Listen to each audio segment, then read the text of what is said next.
Ladies and gentlemen, please welcome on stage Mr. Lakshmikanth Kandi, the DC Partner Account Manager West Region, India from Dell Technologies. Lakshmi, a warm welcome to you. I'm so happy to see you on the stage. Thanks, Shika. I think you're meeting more often than anybody else. And thanks for the wonderful introduction. Like I was introduced, I am Lakshmikanth Kandi. I represent Dell Technologies. I'm part of the India Channels team, and I kind of get a chance to meet all of you at your offices and discuss about what Dell can kind of accelerate your IT innovation at your offices. So we had some wonderful discussions, panelists, I think some wonderful presentations, and it was more of we actually going on the cloud and kind of discussing all those practices, right? So I thought I'll bring a similar perspective from Dell, where while we have to all agree that the debate is over and we understand that multi-cloud is here and we will embrace it for our own benefits, right? So, and most of us, while we are discussing, are already heavily invested on public clouds, at least 2 or more, and probably also investing on how do we modernize our on-prem cloud, because that's something which is there from a legacy perspective, and we have heavily invested on that, right? But one perspective we are saying is with this digitalization happening across and the edge also now contributing to the data lakes we have, and with 5G kicking in, so we see this kind of doubling and multiplying in multiple folds, right?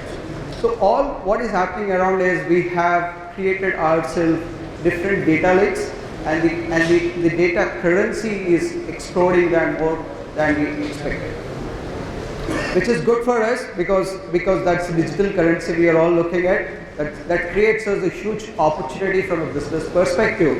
But while we are trying to create these data lakes and data islands across different platforms, this is also kind of creating a complexity layer for us to manage these things. While we spoke about this, the other angle what we are actually looking at is probably from the financial expectations from the organizations, where we are heavily investing or expecting to invest on the public cloud, which might become double in maybe another 2-3 years. That's what we were already discussing. So that's bringing us the scalability, the agility, and the kind of the best of the breeds of platforms we want.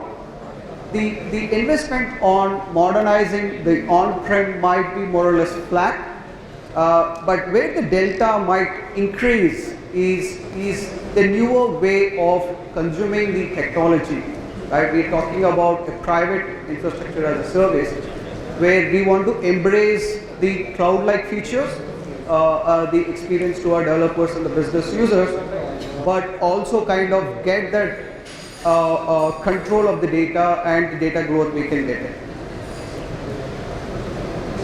So just to touch upon the challenges, we all spoke about the good about multi-cloud in the last 3-4 hours, but what we all from the bottom of our heart have is how do we kind of go through these challenges. We have heavily invested on the clouds. We have different platforms where our applications are sitting, but we are also kind of going through these challenges, mostly because it is the kind of operational silos we have created for ourselves, where the data is across and we are trying to kind of monetize the data for our business models.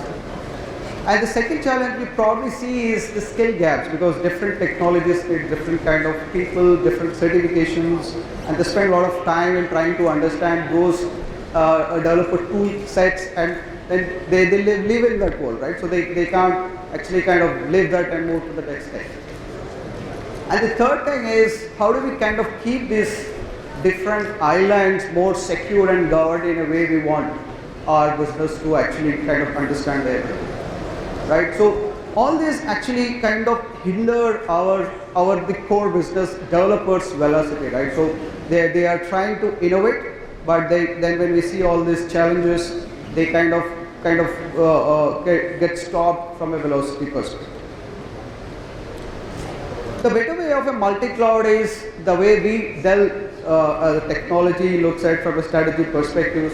Can we help embrace a unified cloud management, right? So we spoke about Rajesh from VMware talking about a platform which will bring everything, right? So that we can embrace both the benefits of both the worlds. And we heard gentlemen also speaking about different skill set can be used across the different platforms, right? So what this brings in is we have a predictable cost for us because there is a platform which we have built in. There are a lot of investments which we have done, and we know what is the growth we are expecting, and also we know that what could be the next phase-wise migration or upgradation we want to do to those platforms, right? The third thing is probably because it's all integrated and unified, it might give us a better and more simplified management of these all data items, right? So broadly, what we are looking at is all this can help our developers use these platforms in a much better way and kind of contribute to the benefit of those organizations. I thought I'll bring this discussion with the perspective of a use case which one of our customers has actually gone through a transformation. So while I want to showcase this from a use case perspective, we had to keep some major considerations, right? What are those considerations we are expecting this customer from achieving a goal, probably a 1 year or 2 year. The first thing was a desire to move to a cloud operation model.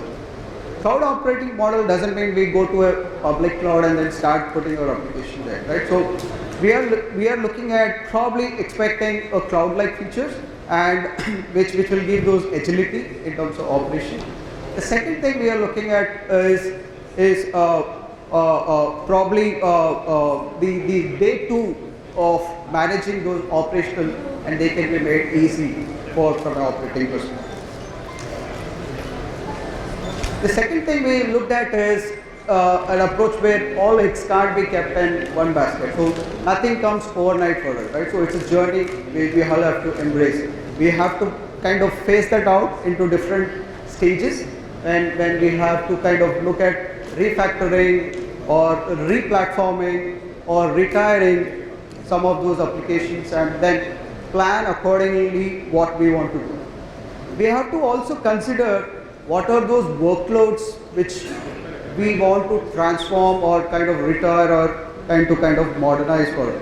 Which means we need to understand those characteristics of those applications and then plan what is the performance, what is the availability we are looking at for those applications, right?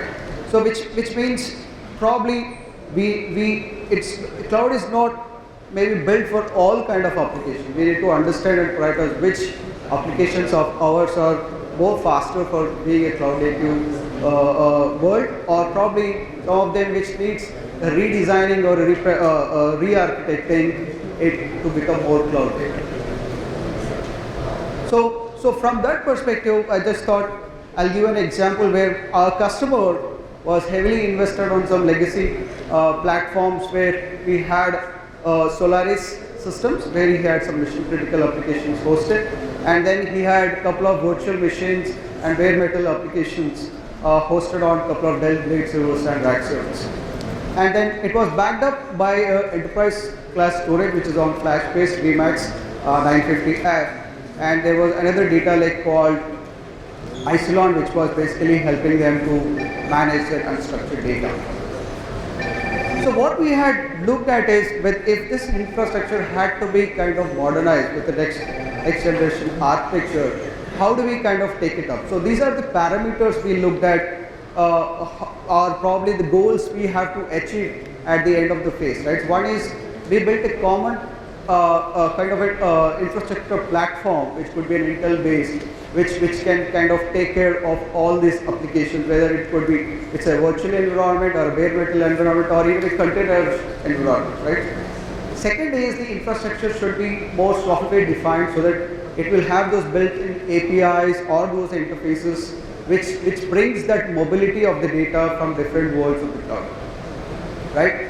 And third thing is while this migration is happening, we still maintain those tier 1 mission critical applications, and we also kind of maintain the sync which is required from a data availability point, right? So keeping these things in mind, when we actually looked at it, we introduced a software defined infrastructure called PowerFlex from a modernization perspective, and then we started moving some of those virtual and bare metal applications onto PowerFlex. So PowerFlex is basically my software defined infrastructure, and it basically brings a flavor of both traditional as well as modern applications. So what it does is, with the introduction of file services on PowerFlex, is able to give you that unified management layer for all block and file, and then helps you manage the orchestration layers of containerization in Kubernetes from the vendors like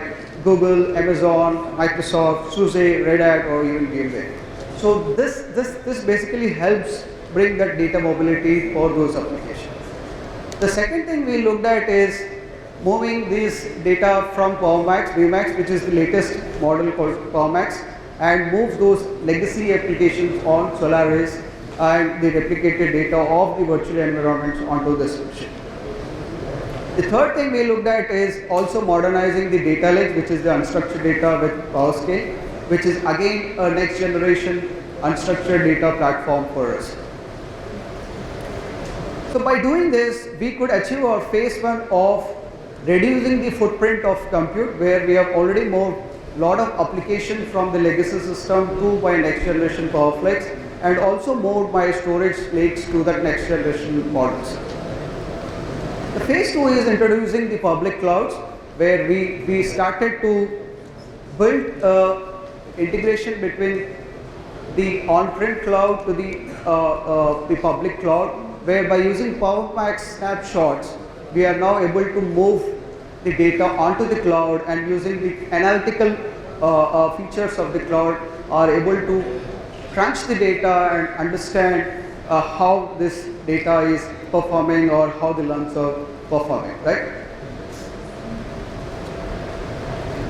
Third thing is, after introducing the third cloud, we looked at even moving the data from PowerScale using the cloud pools to different clouds. So basically what we have done is, we by introducing PowerScale, we have ensured the data is mobile into the different clouds, and then it creates a unified layer for accessing both the files on different protocols. It could be NFS, it could be SMB, or it could be even on S3 bucket. The last thing which we thought we will do is refactor the legacy applications which were on Solaris, and probably kind of containerize them and make them modern and move them to the already existing PowerFlex machine. So by doing this, we could get rid of these applications, and also the entire compute farm which we had earlier is now sitting on my PowerFlex, and all my data lakes are now sitting on my PowerScale. So by this, while I will not say this is a pure multi-cloud, because the data between the clouds is still not moving, but we could achieve the first goal of being a hybrid cloud for the customer, where now we are using the best of the breeds of the hardware, and now able to create a mobility platform within the clouds. So I thought I'll give a perspective of how these things work while we have discussed the different discussions. To extend what we can do to all of you at your offices, through Apex multi-cloud services, we try and bring this collaborative platform where both these worlds can be coexisted, and extend these services from not just compute and storage with the use case that are given, but also move it to the data protection layer, right? So what basically we are trying to do is bring this best of in class innovation of the storage IPs we have, the different platforms, and move them to the cloud. So this is the ambition we have, and very soon we will see that happening. So we are talking to Snowflake, who are also present here, where we're trying to take the platform and kind of put our storage IPs on different clouds, the public clouds, wherein you get the similar kind of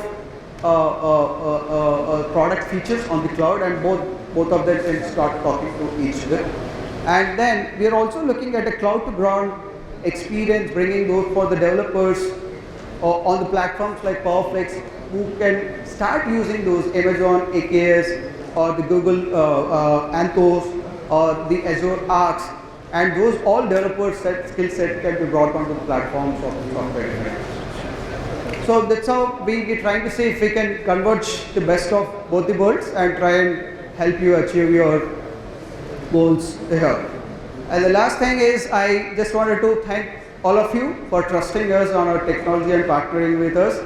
So with your support, we were able to maintain our number one in most of the segments, be it unstructured data or data protection, hyperconverged, or even the software defined, which we are talking about.